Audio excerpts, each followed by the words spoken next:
Cet événement est co-présenté par le festival Métropolis Bleu et notre librairie féministe préférée, Le Guélion.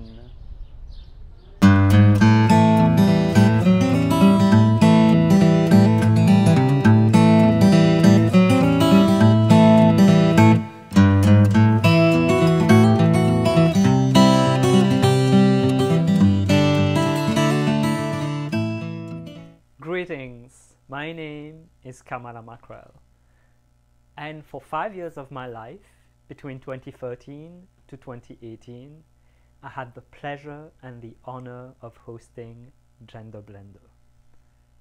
Allô tout le monde, je m'appelle Kamala Mackrell, et pendant 5 ans de ma vie, de 2013 à 2018, j'ai eu le plaisir et le privilège d'organiser et d'animer les soirées Gender Blender. Alors, si vous ne savez pas, c'est quoi exactement les soirées Gender Blender? Gender Blender étaient des soirées qui avaient lieu tous les derniers vendredis du mois, où l'idée, c'est qu'on allait créer un espace sécuritaire, bienveillant, chaleureux, sacré, pour les personnes des communautés LGBTQ+, pour qu'on puisse nous présenter notre art, présenter nos récits, et le faire d'une manière sécuritaire. So you might be wondering, what exactly is Gender Blender? Gender Blender was a queer open stage that happened every last Friday of the month, and the idea behind it was to create a space that was safe, that was supportive, that was loving for us, members of the queer and trans communities, to be able to present our art, our stories, our hearts. Au cours de ces années, il y a eu plus de 400 performeurs et performeuses sur la scène de Gender Blender. Nous avons vu vraiment de tout, de la poésie, du burlesque, de la danse, du théâtre, de la comédie et même de l'opéra. Over 5 years, we saw more than 400 performances on the stage of Gender Blender. And we saw everything from spoken word to dance to burlesque to theater to opera.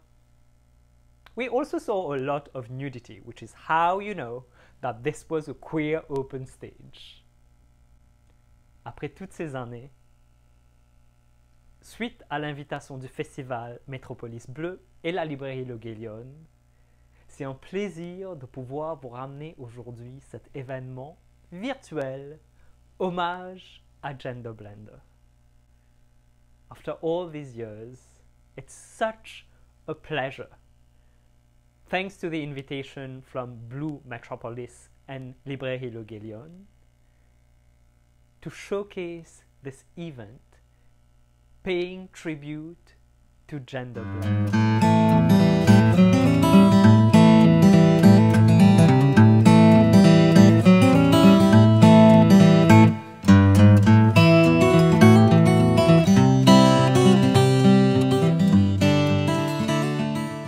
The majority of the artists that we've invited back today were involved in Gender Blender in one way or the other over the years. And some of them actually even performed at the very first edition of the Queer Open Stage back in May 2013. Aujourd'hui, la majorité des artistes que nous invitons ont été impliqués dans Gender Blender d'une manière ou d'une autre au fil des années. Il y en a même quelques-unes qui ont performé à la toute première édition en mai 2013. Our first artist today is Kim Ninkuru. I really wanted Kim Ninkuru to open this homage to Gender Blender because she performed at the very first edition of Gender Blender back in May 2013. I still remember so vividly this first performance of hers. Since 2013, Kim has gone on to great things, moving to Toronto and then moving back to Montreal. She has established herself as a performance artist, as a digital artist, as a video artist, working in multiple media. So, welcome back, Kim Ninkuru.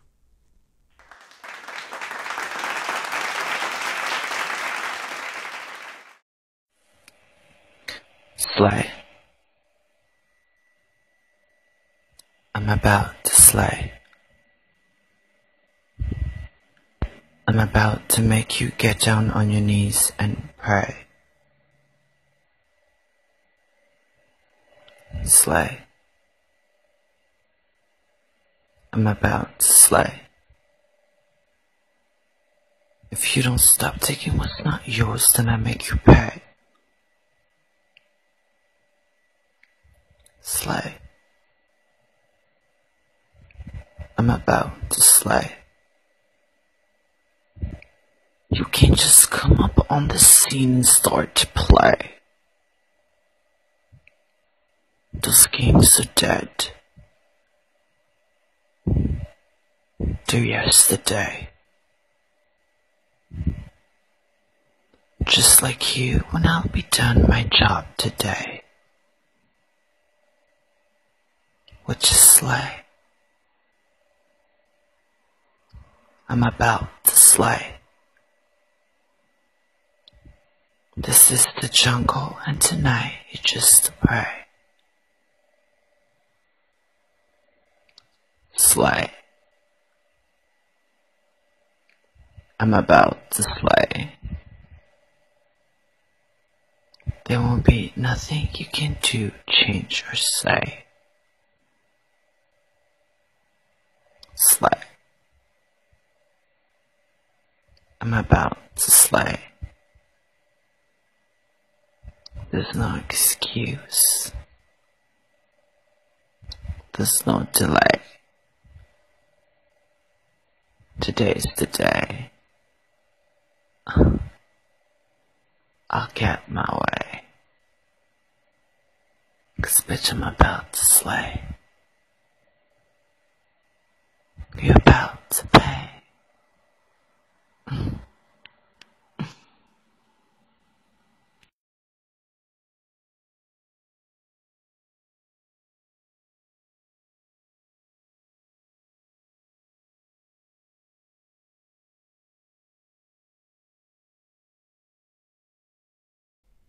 Maintenant, j'ai le plaisir de vous présenter Valérie Bas.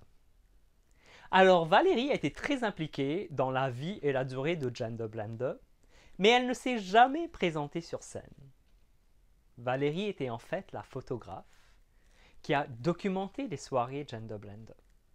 Pendant des années, Valérie s'en venait dans des espaces grassroots spécifiquement pour documenter les performances des personnes queer et trans racisées.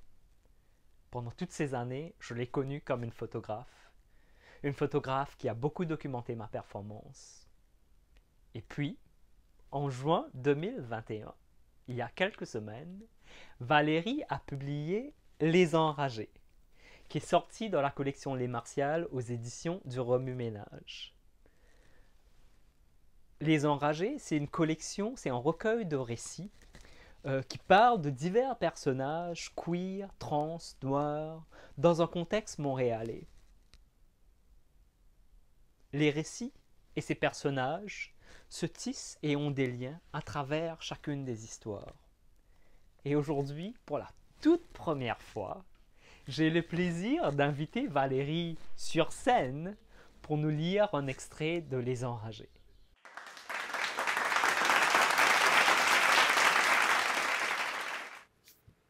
Imagine un instant. T'es en 3e année. Tu voles des livres directement des étagères. L'opération s'amorce avec des prêts de la bibliothèque de l'école, dont les retards s'éternisent, et dégénère graduellement en vol à l'étalage. Tout ça pour faire prospérer ton stock secret. Le bouquin sur la vie aquatique avec l'image d'une colonie d'éléphants de mer échoués sur la plage te rappelle un plat de griot. Il y a aussi une encyclopédie illustrée remplie de corps humains nus dont tu reluques les parties génitales avant de leur dessiner des vêtements. Tu échoues à la dictée. Mon école, mon ami, mon ami, mes amis. À mon école, on fait du bricolage, des dessins et des peintures. On joue ensemble dans la cour de récréation. J'ai plein d'amis. J'aime mon école. Quand tu es finalement interdite de prêt, tu te caches dans les allées de la bibliothèque pour glisser des bandes dessinées sous ton chandail ou dans tes pantalons. Puis tu crapahutes vers la sortie, sous le regard de la bibliothécaire que tu détestes. D'aucune manière tu ne peux gagner. Elle est la première à te soupçonner et à te dénoncer, ce qui te donne encore plus envie de voler. Ton sac d'école et ton casier servent de zone d'attente pour le butin qui finit par aboutir dans ton sous-sol humide, en marge de la routine familiale. C'est là que commence ton vrai travail, une expérience frankensteinienne, courtoisie des éditions scolastiques et compagnie.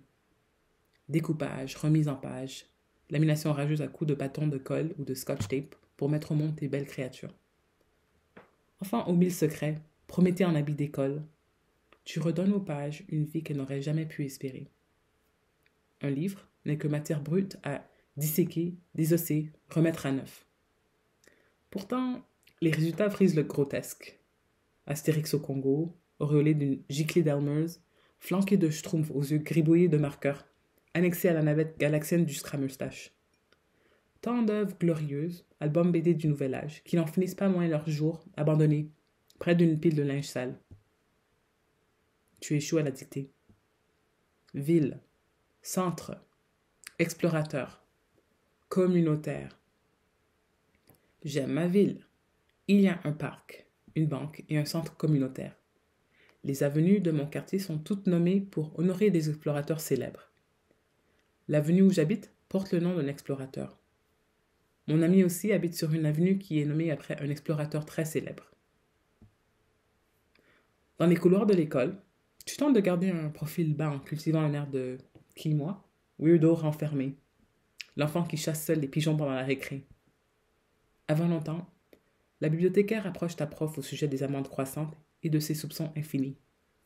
Son intervention déclenche un bannissement complet de la bibliothèque, avec à la clé des accusations qui te suivent jusqu'à la maison. Le jour où l'administration scolaire appelle ta mère pour la convoquer à une réunion, elle fronce les sourcils. C'est quoi encore? Ils n'ont rien à faire qu'à emmerder les gens? Tu bronches à peine, craignant ses humeurs, ses sautes d'humeur. Une fébrilité qui sous-tend la voix de Blanche qu'elle emploie au téléphone, ses chuchotements étranglés lorsqu'on l'appelle au travail pour arbitrer une quelconque querelle à propos de la télécommande. Elle sait qu'au fond de chaque scénario institutionnel de ce pays se trouve un miasme de discrimination. Qui s'aille au vlé. Cette analyse se répand partout comme de l'huile Maastrichti. Coûte que coûte, elle résiste aux vagues incessantes des messages de l'école qui lui suggèrent en continu les défaillances de ses 5 enfants, lui énumèrent leurs fautes réelles ou supposées.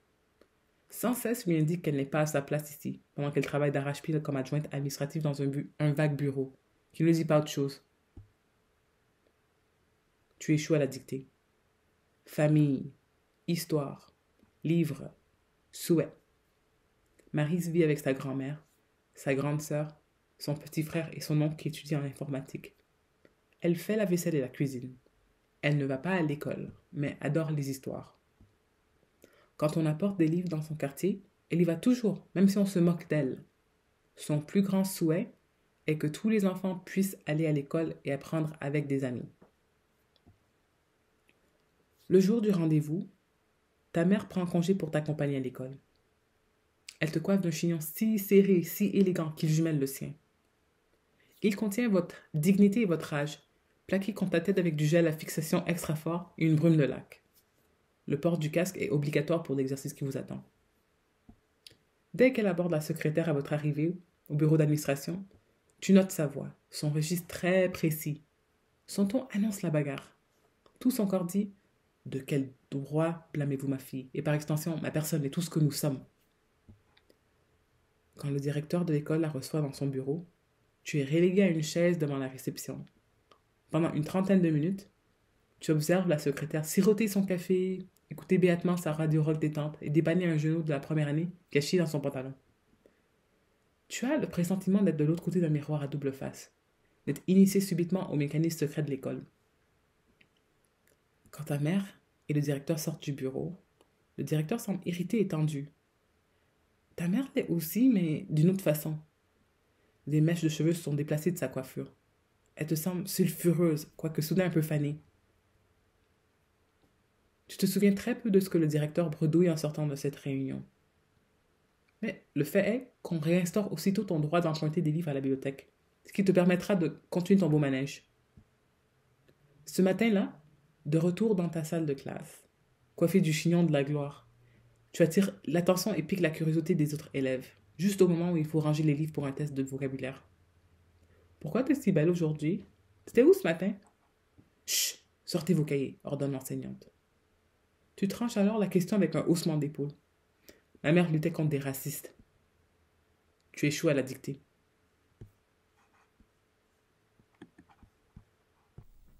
Kai Cheng Tom is an essayist, a novelist, a poet, a performer, and a healer.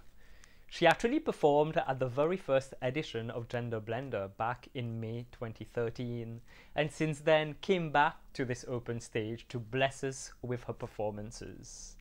She is the author of A Place Called No Homeland, her poetry collection, I Hope We Choose Love, her collection of essays, Fierce Femmes and Notorious Liars, which I am happy to announce I have translated in French, and that will be coming out au mois de septembre sous le titre de Femmes magnifiques et dangereuses aux éditions XYZ. Donc on attend cela au mois de septembre. She's also the writer of the children's book From the Stars in the Sky to the Fish in the Sea, que j'ai aussi eu le plaisir de traduire en français, L'enfant de fourrure, de plumes, d'écailles, de feuilles et de paillettes. Aujourd'hui, quel plaisir de pouvoir accueillir encore une fois Kai Cheng Tom.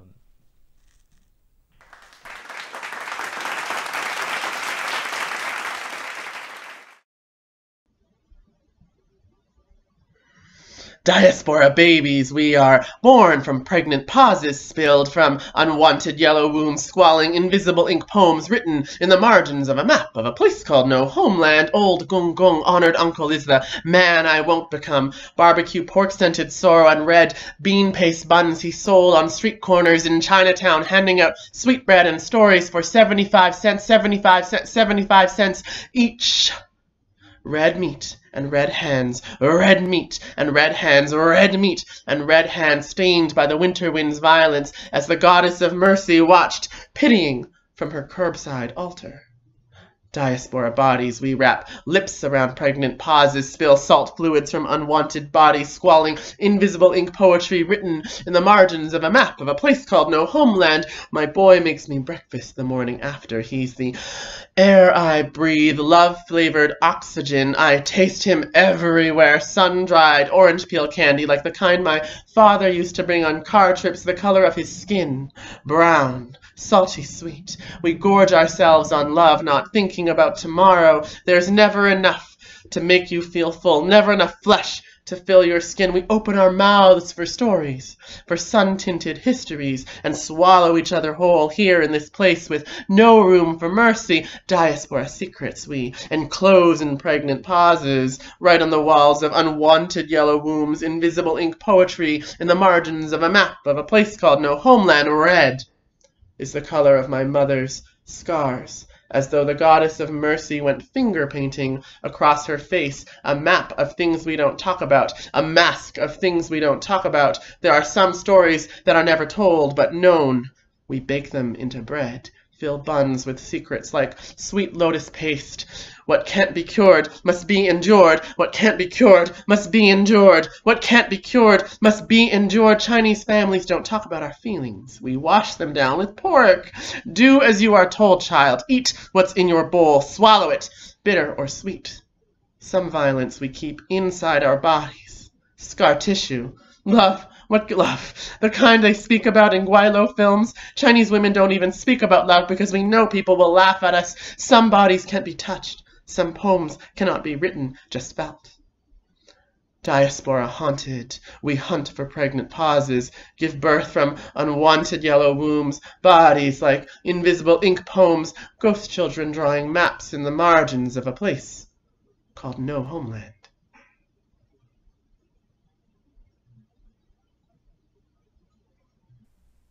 Nous avons le plaisir de pouvoir accueillir à nouveau sur cette scène hommage à Genderblender, Roxane Nadeau. Roxane Nadeau est une personne qui s'est présentée sur la scène de Genderblender à plusieurs reprises au cours des années. Je peux dire que ça a été un plaisir et un privilège pour moi de pouvoir être témoin de sa trajectoire de vie et de sa trajectoire comme poète, comme écrivaine, comme artiste. Nous venons de Rimouski, elle a publié en 2017 Les garçons au vent, publié aux éditions de La Tournure.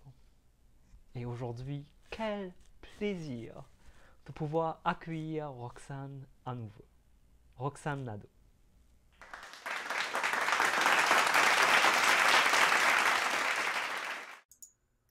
Bonjour tout le monde, mon nom c'est Roxane Nadeau et je suis vraiment heureuse de faire partie de cet événement spécial du Genderblender. Ouf, je pensais pas revoir ce genre d'événement-là. À l'époque, c'était un moment très important pour moi, très important pour plein de gens que je connais. Je connais plein d'anecdotes qui avaient eu lieu, tous les habits de Kamala Mackerel, la fois où une de mes amies avait lu par cœur la nouvelle du corbeau de Edgar Allan Poe. Je pourrais nommer tellement d'anecdotes pour ça. Qu'est-ce que c'était pour moi le Genderblender? Ben, c'était une occasion de pouvoir tester mes textes à l'oral. Aussi, de pouvoir parler à des gens qui me ressemblaient, là, parce que en évoluant en littérature, à l'université, je parlais pas beaucoup à de gens qui venaient des mêmes horizons que moi. Fait que c'est le fun de pouvoir texter mes textes, de pouvoir les mettre en bouche. Puis les retravailler aussi à la lumière de comment ça s'était reçu par les gens qui comptaient le plus pour moi comme lecteur, lectrice, là, qui était maintenant une audience. Puis sinon, qu'est-ce que ça a été pour moi le Genderblender? C'était un endroit où je pouvais m'affirmer en tant que personne trans, puis francophone aussi. Parce que à Montréal, c'était comme si ça faisait partie de la même affaire de rentrer dans la communauté trans, puis aussi rentrer dans la communauté anglophone, parce que les choses étaient tellement plus installées, plus institutionnalisées, plus développées du côté anglais, puis pendant ce temps-là, c'était comme si je devais faire un effort de plus. Déménager à Montréal, c'était pas suffisant, il fallait aussi que j'apprenne une nouvelle langue. Mais avec le Genderblender, je me suis affirmée de essayer de tenter des textes sur ma vie, sur mon vécu, dans les mots qui étaient les plus faciles à utiliser pour moi, dans ma langue maternelle. Puis c'est ça que je souhaite continuer d'utiliser. Puis c'est ça qui fait la beauté un peu du Genderblender, que c'était pas juste une diversité de genre ou d'orientation sexuelle, c'était aussi une diversité de démarches puis de valeurs qui se rencontraient. Puis je serais éternellement honorée d'avoir connu cet espace-là au premier degré. Donc, je vais vous lire aujourd'hui un texte sans titre. Je vais l'appeler peut-être 27 heures ou Trou noir. Que c'est un texte que j'ai préparé pour un collectif. Puis, comme j'ai eu l'habitude de faire dans les Genderblender d'avant, j'ai pris mon texte que je suis en train de travailler, j'ai découpé les bouts que je trouve les plus intéressants à dire à l'oral, reformulé certaines parties, puis on va voir ce que ça va donner. Ça va permettre à mon texte de se développer à un autre niveau, comme ça permettait à l'époque, là, de l'expérimenter au lieu de juste le composer sur du papier sans vraiment se risquer. Là. Ça rime. Donc, je me lance. Je m'ennuie de l'époque où mon destin pouvait avoir la délicatesse de tirer une fin. Cette confiance en la mort s'est ainsi évaporée samedi dernier. J'étais dans la rue très passante qui mène à ma maison. Soudain, un point cardinal est disparu. La lumière a cessé d'exister dans certaines géographies. Je ne métaphorise rien quand je regardais dans une direction précise. J'étais baignée d'une noirceur qui n'était pas de cette terre. C'était une noirceur bruyante, comme si une pièce de monnaie rebondissait encore et encore sur un lac gelé, avec un écho incessant de câbles en métal qui fend. Si j'orientais mon corps vers un autre point cardinal, tout redevenait normal. Je n'ai eu qu'à regarder une fois dans la direction teintée pour que mon corps apprenne à éviter de s'y porter. Je n'avais pas échappé le sac du dépanneur. Le pain avait gardé sa forme, sans trop être compressé contre ma limonade en bouteille, dans mon mouvement d'urgence. Mon respect pour la nourriture, ce respect d'un ex-enfant négligé, résistait aux entorses des lois de la physique. J'ai poursuivi le chemin vers chez moi, impatient de vérifier auprès de mon copain la réalité des dernières minutes. Je marchais à pas croisés, les ténèbres derrière moi. Je pensais aux voitures, au risque que les conducteurs couraient de m'emboutir. Il n'y avait pas de maison où aller chercher de l'aide de mon côté de la rue. Il n'y avait que la forêt. Il valait aussi bien attendre d'être à mon adresse avant de tenter de franchir la rue. J'ai résisté au réflexe de regarder des deux côtés. Calculant mentalement l'angle de vue qui m'avait englouti, j'ai fixé un point devant moi, vers ma maison en pierre des champs qui me paraissait encore plus chaleureuse en un tel instant. Un cycliste avait fini par me rattraper. Il avait les yeux exorbités et les genoux en sang. Il pédalait en gardant son menton enfoncé dans sa poitrine, la tête légèrement tournée comme s'il évitait un vent chargé de sable. Mais il n'y avait aujourd'hui ni pluie ni tempête, qu'une faille bien circonscrite dans l'espace-temps.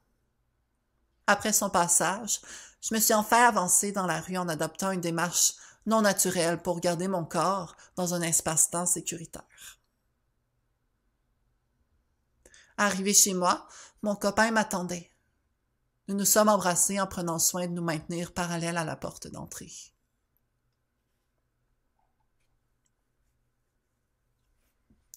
Une semaine plus tard, un soir difficile, je regarde les ombres de fin de soirée zébrer le plancher de ma maison comme une menace.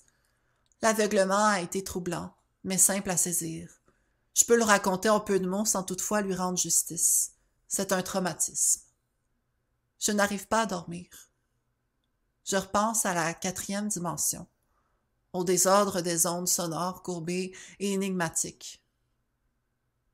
Le refuge à ce souvenir est l'écriture dans mon carnet noir, où je couche habituellement mes pensées intrusives sur le suicide. Je m'appelle Roxane et j'ai 27 ans. 27 ans. C'est l'espérance de vie que la communauté trans s'attribue à cause d'une fausse statistique virale sur Internet. J'ai par le passé cherché la source du chiffre obtenu par une méthodologie mystérieuse. J'ai rencontré différentes variations de la donnée à chaque strate de mon excavation. Life expectancy of trans people is 27 years old. Life expectancy of trans women of color is 27 years old. Life expectancy of trans women who do sex work is 27 years old. Il se trouve que ce nombre vient de rapports de colloques ne citant aucune source fiable. Il ne s'agit que d'un oui-dire d'une organisation d'Amérique latine, desservant les femmes trans et commentant le destin de celles-ci. Ce chiffre avait ensuite été propagé par un médecin cis blanc lors d'un discours destiné à sensibiliser ses semblables. Un discours bien intentionné, mais malheureusement gravement imprécis. Ma voix, en colère, crie que c'est un mensonge. Ma voix calme, elle, me souffle que ce chiffre tient plutôt de la vérité émotionnelle ou d'un appel à l'aide, plutôt qu'autre chose, et qu'il devrait être compris comme tel, comme une souffrance. Un âge de mort fantôme. Nous, les personnes trans, avons un rapport très instrumentalisant à notre mort collective. Nous voulons la brandir comme une arme rhétorique sans assister aux funérailles des nôtres. Notre jour du souvenir trans est un combat entre fractions universitaires et non universitaires, blanches et racisées, pour le contrôle de la posture morale. Et ce, quand le corps des filles tuées sont encore chauds. On barricade les portes du savoir avec les corps indéterminés de nos sœurs mortes. C'est ce que je vais faire avec ce passage de mon carnet noir. Bonne nuit à nous toutes. 10 jours après la faille spatio-temporelle.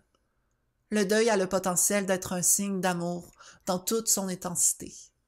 Je choisirai d'aimer. Je n'accepterai jamais les mortes, je n'accepterai jamais de laisser quelqu'un exprimer des pensées suicidaires. Serait-ce moi à moi-même? La peur de la mort est ma façon de revendiquer notre droit au futur, mon droit à un futur. Si mon copain meurt dans la cuisine, absorbé par un trou noir ou je ne sais quoi, j'aurai le même cerveau, la même plasticité, les mêmes liens entre les neurones et le même taux d'hormones que s'il était en vie, tant et aussi longtemps que mes organes récepteurs n'auront pas pressenti une sensation ou une absence de sensation trahissant la disparition de mon amoureux. Je pourrais prolonger cette illusion et m'imaginer qu'il est vivant. Toutefois, l'absence n'apporte aucun amour. Je sais trop bien que le silence prolongé est une blessure et non pas un plaisir en suspens. Les rencontres imaginaires avec les gens partis ne me donnent envie que de dire « Vous n'êtes pas celui que j'attendais ». Mais heureusement, mon copain est encore en vie. Assez d'écriture pour ce soir.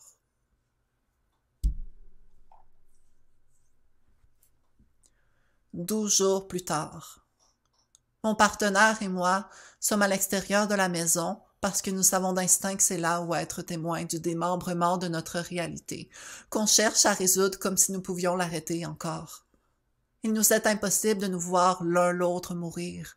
Lui fixe le ciel distordu, moi j'écris. Les chiens ne sont pas agités, ils ne jappent pas, ce qui tient du miracle. Les oiseaux chantent comme si leur équilibre n'était pas à risque. Le temps accélère à une cadence qui échappe à nos sens, qui n'a pas lieu de notre point de vue. Mon copain se tourne vers moi, je délaisse mon carnet. Pardonnez-moi de ne pas vous partager ce qu'il y a par-delà l'horizon. Merci beaucoup.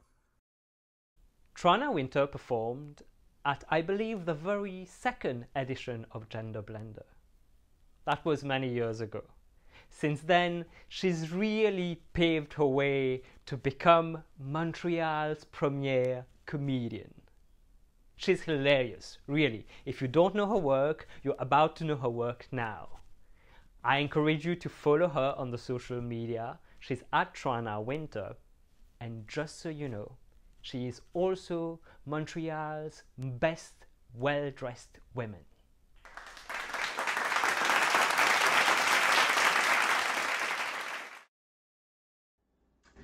Hello, Gender Blender. I'm so happy to be here with all of you remotely, digitally still. Cannot wait to be with you in person. I'm sorry if you can hear noise outside. There's some major construction going on at the neighbors. It is what it is. Here we are, 14, 15 months into this nightmare. Who's even counting anymore? I don't even know if I'm still a person. I don't even know if I know how to be funny anymore. But here we are, and I'm here because Gender Blender really holds such a special place in my heart. I, started performing there 8 years ago. I feel like it was the first time that I really got a sense of queer community in Montreal, being a part of it. And so once again, so happy to be here. I know this has been such a difficult time for all of us. I hope that you have good people in your life that you can depend on. I'm very thankful for the people that I can turn to. There's one person in particular who I'd like to speak about. She's always been there for me, particularly during this last year. She is a spiritual leader. She's someone who has mentored me, provided me with guidance and comfort when I've needed it. She is the one and only Jennifer Lopez. This is her book, True Love, which has really gotten me through the hardest times of this year. And if anyone knows True Love, it's the woman who's gone back to one of her old fiancés who now looks like a deflated tire, even though she can have any man she wants in the world. I mean, if that's not true love, what is? So I'd like to read a passage that I think is fitting for this year that we've all been. It's a chapter called Rock Bottom. Here are the wise words of my pal, Jennifer Lopez. I remember the exact moment when everything changed. I was in the desert outside Los Angeles, getting ready for a photo shoot. It was a beautiful day in July 2011, and Mark and I had just celebrated our 7th wedding anniversary. Anybody looking from the outside in would have thought my life was going great. I had a husband and 2 beautiful children, and my career was flying high. I was on American Idol, the #1 show on the planet, and my new single, On the Floor, had gone to #1 all over the world. And to top it off, People magazine had named me their very first most beautiful woman in the world. How could life get any better? What people didn't know was that life really wasn't that good. My relationship was falling apart and I was terrified.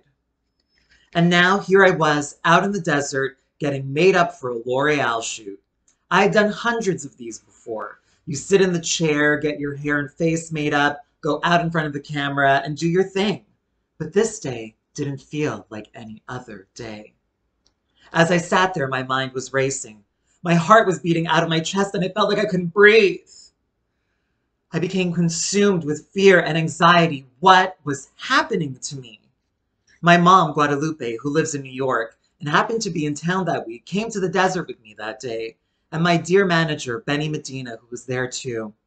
As I found myself in a panic, I leaped from my chair and said, "Benny, something is happening. I feel like I'm going crazy." Benny, who has been through so much with me over the 15 years we have worked together and been friends, took my hands. "Hey now, what's happening? What's going on?" he asked. My mom rushed to my side too, a look of concern on her face. All I could say was, "I don't know. I don't feel right. I'm scared. I feel like I'm losing my mind." He tried to calm me down, saying, "You're fine, Jennifer. You're good. Everything's okay." To him, I looked completely calm, but I wasn't. It was one of those moments when you're so scared you can't even scream. It feels as if you're paralyzed. We as human beings do this thing where we stuff our feelings until they find a way to manifest themselves. We try to avoid them until there's no more room and they come bubbling up like a pot of boiling hot water that overflows. And when it does, it burns. And it's scary. And that's what was happening to me. In a blur of fear and panic, I looked at Benny and my mother and blurted out the words, "I don't think I can be with Mark anymore." Then I burst into tears. It was out. The one thing I feared more than anything in the world. The one thing that I had been trying for so long not to face. Deep down, I knew that nothing would ever be the same again. I collapsed into their arms and began to sob. And like that pot of boiling water, once it overflows, the pressure is released and it begins to cool down. All these crazy thoughts started to melt away because I'd finally given voice to the real reason for my fear and panic. I knew what it meant to say those words out loud. It meant the end of my marriage, the end of our family, the end of the dream I had worked so hard to hold together. And it meant more than that. It meant that once again, I was going to be judged. I was going to be ridiculed, chastised, and mocked. I could already see the headlines. "Jennifer Lopez headed for divorce. Again." Or, "The woman who has everything but can't get love right." I was so scared to have another failure, to be scrutinized by the world, and to disappoint everyone again. But this time wasn't like any other time. It was worse. This divorce wouldn't affect just Mark and me. It would affect these two beautiful little souls we had brought into the world. I was devastated at the thought of hurting Max and Emmy. I was afraid that I was about to ruin their lives, that someday they would resent me for not being able to keep this marriage together. I'm sorry. As I struggled with the idea of breaking up my family, I had to consider what was best for my kids in the long run, and I agonized over what would serve them best in life. I was pulled in both directions, which is why I had fought so hard against admitting the inevitable.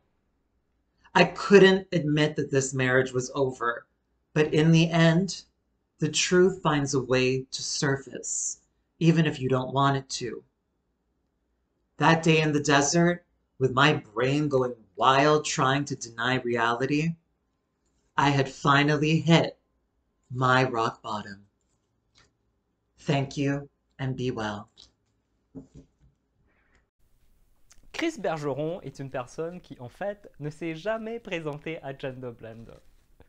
Ceci dit, après avoir lu son roman, Valide, je tenais absolument à l'inviter à former partie de cet événement hommage à Gender Blender. Il y a une très belle sensibilité dans Valide. C'est un mémoire écrit dans l'avenir. Donc, c'est une femme trans âgée qui réécrit ses mémoires, qui commence des années 80 et vont jusqu'aux années 2040 à peu près. Je trouvais que cette sensibilité intergénérationnelle, ce genre de conversation à travers les générations, était très très belle. Parce qu'une des particularités de Gender Blender, c'est que autant qu'on y rencontrait des jeunes personnes non-binaires de 17 ans qui commençaient à peine à faire leur coming out, on rencontrait aussi des femmes trans qui avaient plus de 60 ans, qui venaient sur scène pour nous lire un poème ou nous jouer de la guitare et nous chanter une chanson. Je trouve vraiment que le roman de Chris Bergeron, en fait, a cette essence intergénérationnelle qui existait à Gender Blender. Donc je voulais absolument l'inviter aujourd'hui à nous partager une lecture. Je vous présente Chris Bergeron.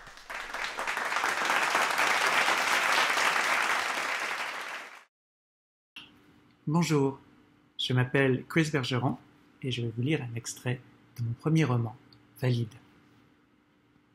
Nombreux sont ceux qui s'imaginent que la fierté est l'antidote à la honte. J'ai été quelque temps du nombre. J'ai longtemps cru que la fierté était une terre à conquérir à force de victoires professionnelles ou personnelles.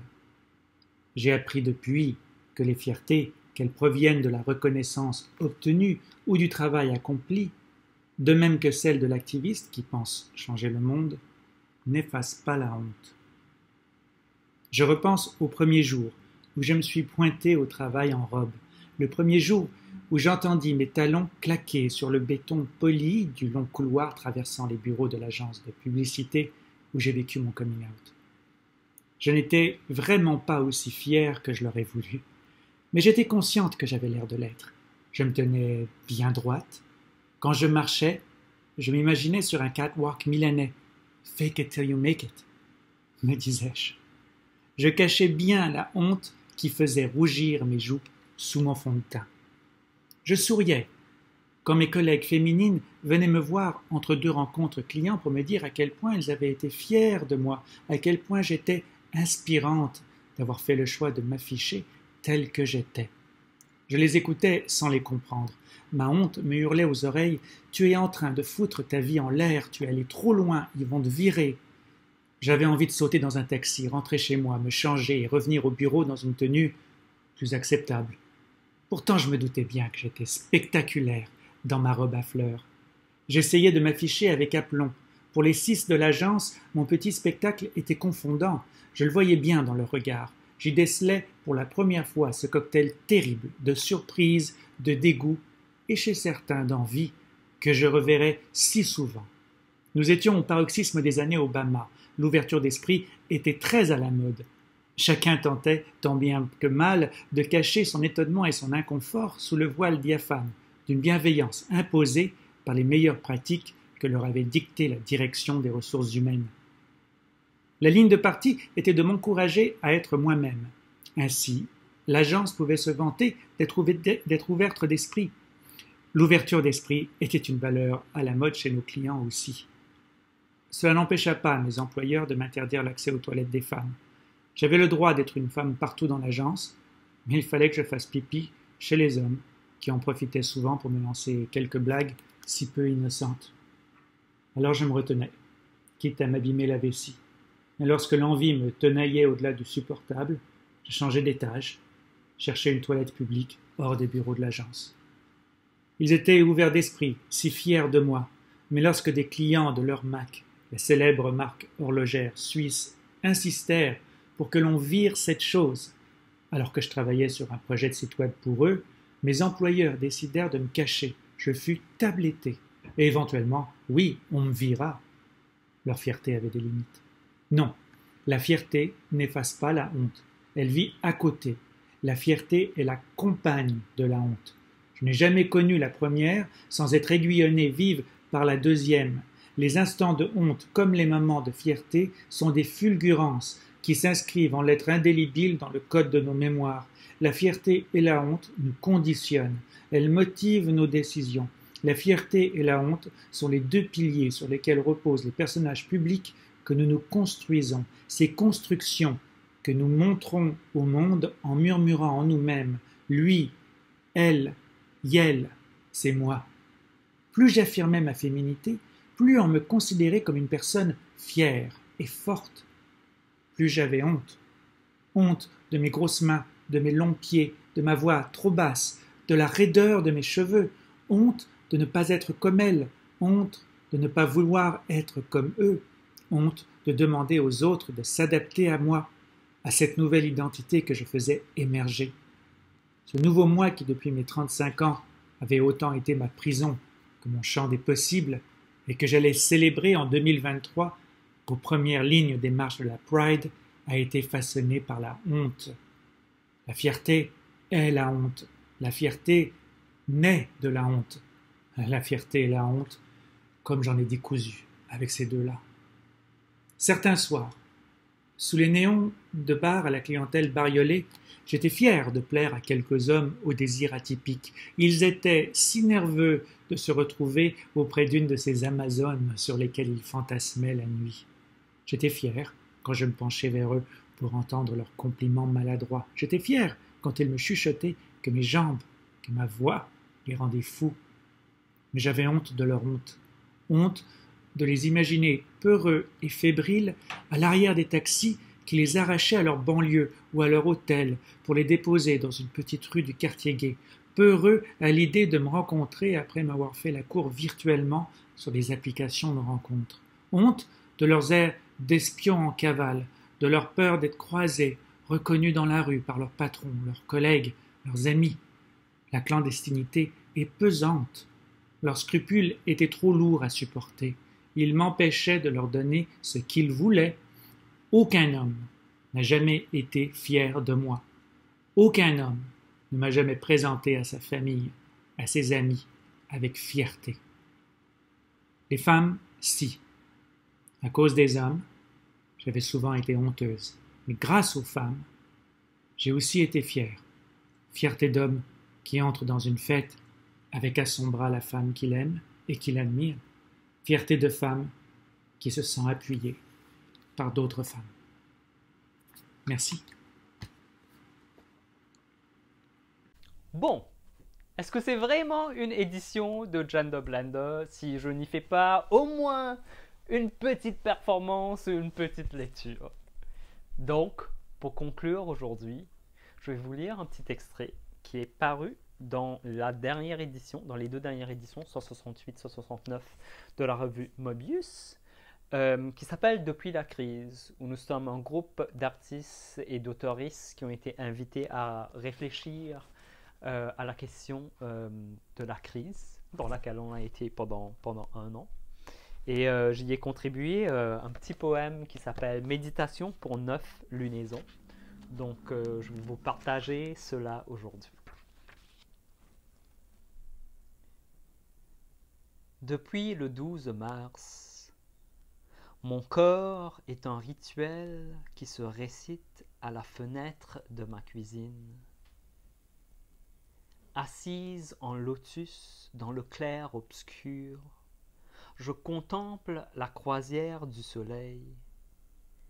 Je tiens une tasse dans la chaleur de mes paumes. Parmi de petites gorgées de verveine et un chagrin de mélasse, j'observe l'encre de l'aube rayer la robe en velours de la nuit. La lueur sillonne le versant de mes paupières. À la tombée du jour, des vergetures oranges ensemencent la peau huilée du couchant. Je mange du riz, du dalle, des achards de bilimbi dans un petit bol en bois d'acacia. Je lèche les ruisseaux d'épices qui dégoulinent sur les pentes de mes poignets. Somnambule, je vis dans les aurores et les crépuscules. Pèlerine à genoux sous des arches liminales, j'étire le linceul du sommet et de l'abîme afin d'y trouver vérité, récit, leçon, foi. Corps après corps, rituel après rituel, 9 pleines lunes passent dans le ventre de l'histoire. avec chaque lune qui éclot. J'étends un cercle de taffetas, boue épaisse et soyeuse sous les semelles du territoire. Je déverse des cascades, pluies de pétales de rose dans une jatte en argent. Je broie des hibiscus séchés, des rhizomes de curcuma, des drupes de camphrier. Je brûle de l'encens au pied de ma porte, sous la crinière de mon lit. Je sculpte les montagnes en sel, je peins des rivières de miel, je taille des glaciers en ambre.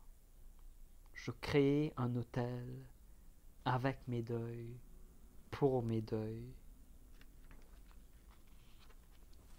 Donc ça, c'était un extrait du poème Méditation pour 9 lunaisons qui a paru dans cette édition de Mobius depuis la crise. And since I'm here, I guess I might as well read a little excerpt from my debut poetry collection, Some Femmes, that came out in September of last year, of 2020. So the piece that I'm going to be reading for you today is an excerpt from Your Body is the Ocean. So make friends with your bones, soak them overnight in coconut oil, rub them in banana leaves and polish them under the moonlight. Rub salt inside of your pores, encrust the cracks in your skin, your scars and imperfections, dried fruit crystallized on a copper platter yielded to Surya for preservation. Offer your earthy armor to the open skies. Let the burn of salt purify your pain. The rawness of tears purge your wounds. The churn of waves cleanse your island body. Dig mountains with the edges of your hip bones. Sculpt temples from the softness of your lips. Make homes for the sacredness of your stories. Your body is home. Your body is an island. Your body is home. Your body is the ocean. So this was an excerpt from Your Body is the Ocean from my debut poetry collection, Some Femmes. Merci beaucoup de nous avoir rejoints pour cette édition spéciale virtuelle hommage à Gender Blender. Thank you everybody for tuning in, for joining in for this special virtual edition of a tribute to Gender Blender. Je tiens à remercier la librairie Le Guélion de nous avoir accueillis et le festival Métropolis Bleu. I'd like to thank Librairie Le Guélion for welcoming us and the festival Métropolis Bleu.